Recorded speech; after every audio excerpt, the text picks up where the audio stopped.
আজকে যদি তুফান সিনেমাটি পুষ্পা ২ এর পরে আসতো তাহলে কিন্তু এতক্ষণে সমালোচনা শুরু হয়ে যেত।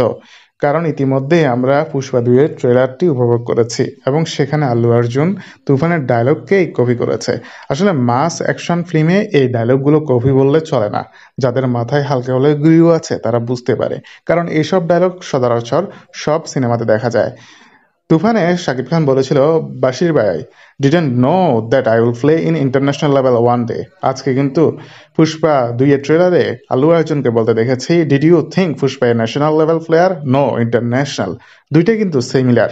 দুইটাকে একসঙ্গে একত্রিত করলে ওয়ার্ড কিন্তু একই রকম দাঁড়াবে।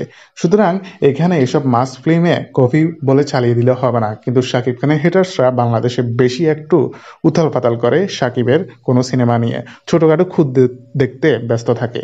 এর আগে আমরা দরদ সিনেমাটিতেও দেখেছি। সব মিলিয়ে শাকিব খান কাউকে কপি করে না, শাকিব খানকে কপি করতে হয় যদি আমরা সেভাবে ভাবি। তো বন্ধুরা, ভিডিওটি নিয়ে আপনাদের মতামত জানিয়ে দিন আমার ভিডিওর কমেন্ট বক্সে। ধন্যবাদ।